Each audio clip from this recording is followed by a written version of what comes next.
We have a block that is connected to a spring with a spring constant K.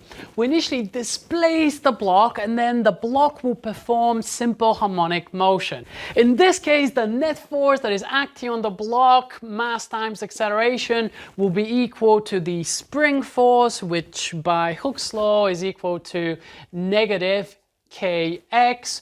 We could rearrange for the acceleration. We could find that A will be minus k over mx. But remember, the equation for simple harmonic motion is that A is equal to minus omega squared x, where omega is the angular frequency. And because of that, our angular frequency squared will actually be equal to k over m. And now let's consider a more interesting case, and that is the forced oscillation. Imagine that we connect this block to a frequency generator and we apply a periodic force. What would the net force equation now look like? We're going to have another term for the force that we're applying to the block, and that will depend on time. And let's give an equation for this force. So we're going to have mass times acceleration is equal to minus kx plus, shall we just say that this force is equal to f naught, some constant, multiplied by cosine of omega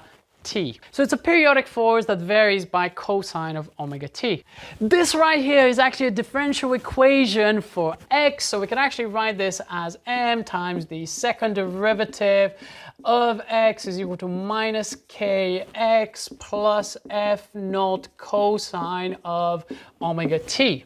There is a much more general solution to this equation. However, we're going to focus on the solution that, shall we just say that let x is equal to a, some amplitude, multiplied by cosine omega t. And now let's differentiate. So what we're going to get is the mass multiplied by the second derivative with respect to time. So each time we differentiate, we're going to get a factor of omega due to the chain rule. And the derivative of cos is negative sine. Derivative of negative sine is negative cos. So what we're actually going to get is negative omega squared multiplied by a cosine omega t, and this will be equal to minus k, and then x is equal to a cosine omega t plus f naught multiplied by cosine omega t. Notice that we can cancel out those factors of cosine omega t,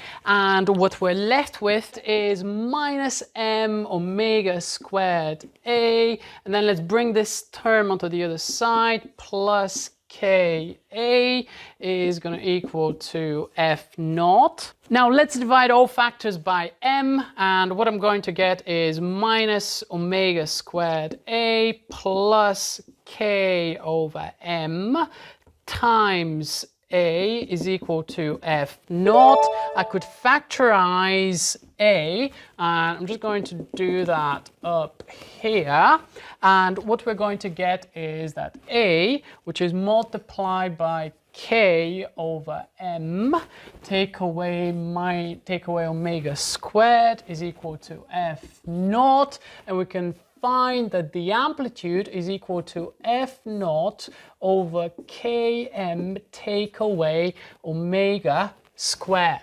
But hang on a minute, k over m was our original angular frequency squared when we had a free oscillation.